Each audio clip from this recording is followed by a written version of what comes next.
Hi, I'm Dr. Langley. I am 29 weeks pregnant now, and this is my fifth baby, sixth pregnancy, and something that always, either you've got the pregnancy that goes through the summer and you're super, super hot and miserable when you're in your third trimester and you just can't seem to cool down no matter what you do, or you're delivering in the wintertime and then you get to go through the pain and suffering of having a cold and not being able to take all your usual medications because you're pregnant and don't want to hurt baby.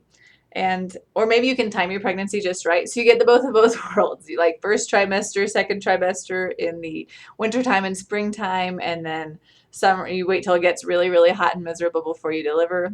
No matter what, there's always something, there's a lose-lose situation no matter when your 9 months happens to be over the year. So it's getting into cold and flu season. So I'm pretty excited about that. Hopefully it won't be too bad of a season. I always get my flu shot. I recommend all pregnant women, all people in general that are 6 months or older, get their flu shot. I'm a big fan of flu shots.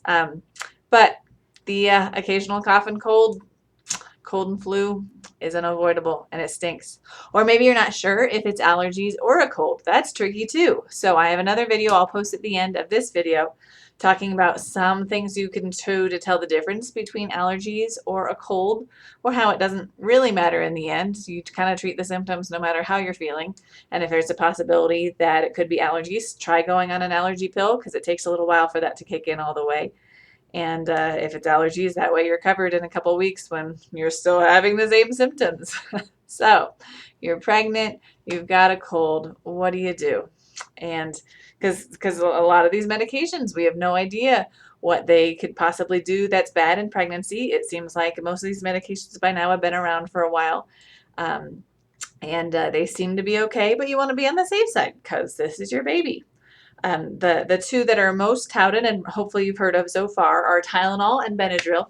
Acetaminophen and diphenhydramine are the other names of those medications, and those are touted as they've been around forever, and lots of pregnant people have taken them, and there doesn't seem to be any consistent link between taking them and having any problems with your baby or with your pregnancy. So those are considered really safe.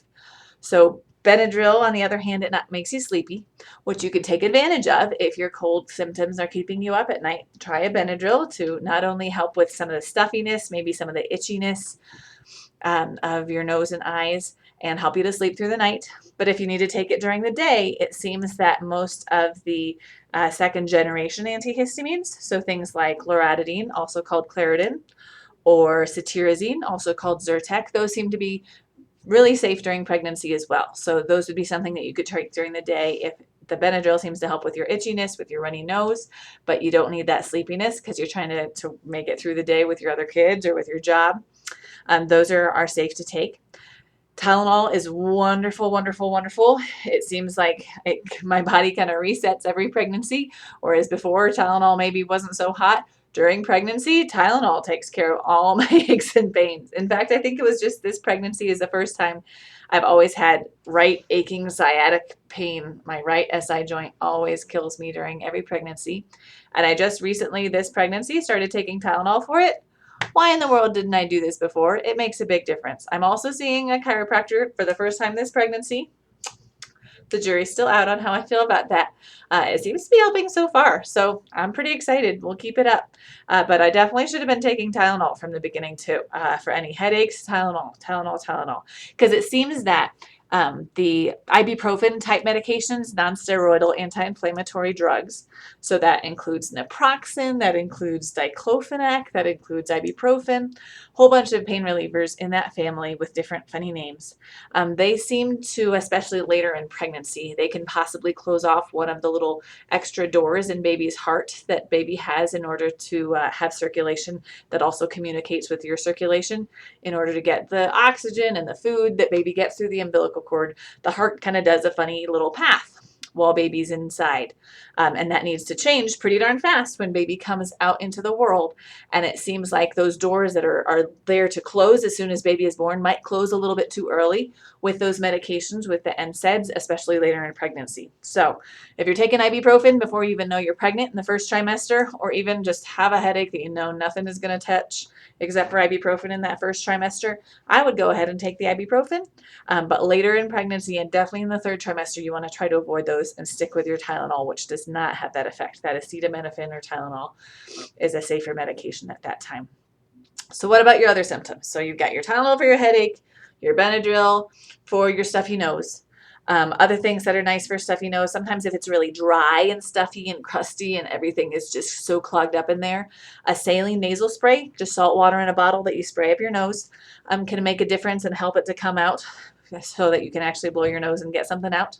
Or even those nasal rinses. I know some people hate them. They feel like they're drowning, but you get your bottle or your thing that you pour up your nose or your spray thing that you squirt up your nose and it comes up around all your sinuses and cleans everything out, comes down the other side, makes you feel slightly like you've been drowning.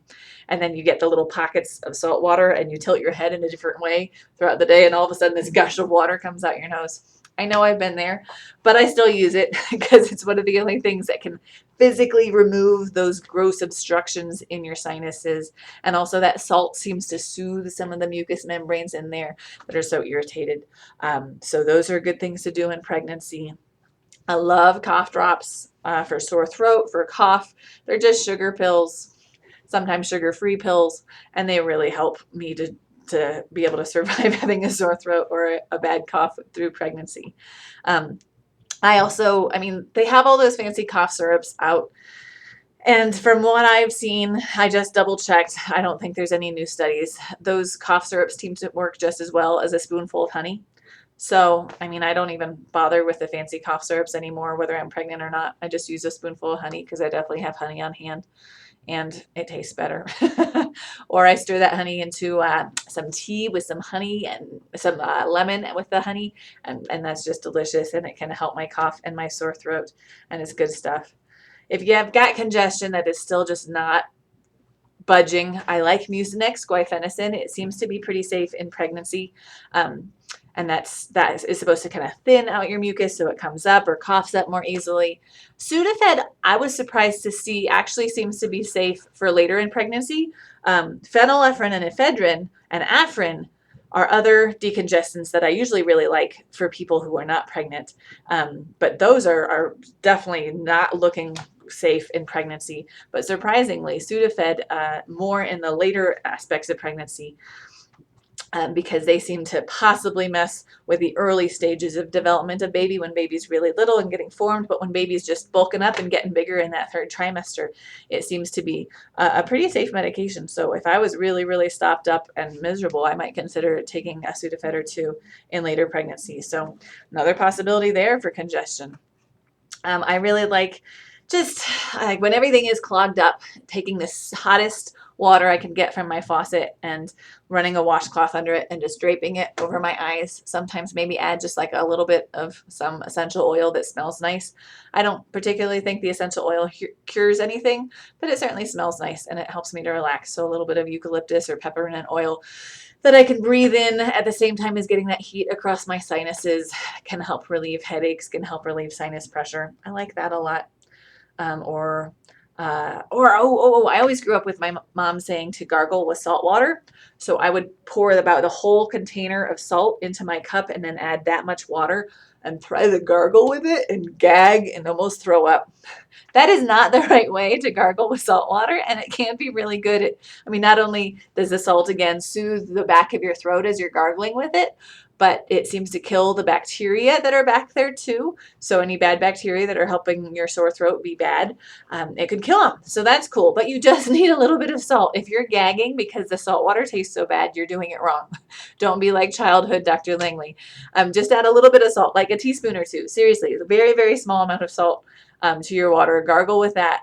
It still is salty enough that it'll kill the bacteria and can soothe your sore throat. And it's much safer than trying to gargle with basically straight salt with a little bit of water added to it. And you already gag enough being pregnant and throw up enough being pregnant. You don't need to be trying to add that symptom to your other symptoms when you have a cold. Let's see. As for some people like to take vitamin C or echinacea or zinc when they have colds to try to make things better. Those actually do not seem to be a good idea. They also don't seem to help. But especially the zinc and vitamin C, you can definitely overdo that in pregnancy and possibly cause harm. Echinacea doesn't seem to be particularly harmful in pregnancy, but it also just doesn't seem to do much. So maybe a waste of your money, but doesn't seem to help. But the number two big things that will definitely help in your pregnancy with your cold is to get a lot of sleep and to drink a lot of fluids and mix up the fluids once in a while. Drink some chicken broth or any kind of broth. Drink some Gatorade. Mostly drink water, tea. Add that honey and lemon to that tea. Mwah, tastes so good. But stay hydrated. Lots and lots of hydration. It's hard enough to stay hydrated when you're pregnant. I struggle with it. I drink 3 of my handy Pine Ridge Dr. Langley cups of water a day. And even that doesn't seem like quite enough. And then when I have a cold, I have to drink even more than that, and it's really hard. But it's important for getting better and getting that sleep. Take a nap during the day, especially when you're trying to not only grow a new human being but bounce back from a cold. So hopefully that was helpful. Hopefully you're going to get feeling better soon. Thanks for watching this. Here's that video I mentioned about telling the difference between colds and allergies. It's a tricky thing to do, but please, in the meantime, subscribe to our channel so that you can find out when we have new videos released. Thanks for watching.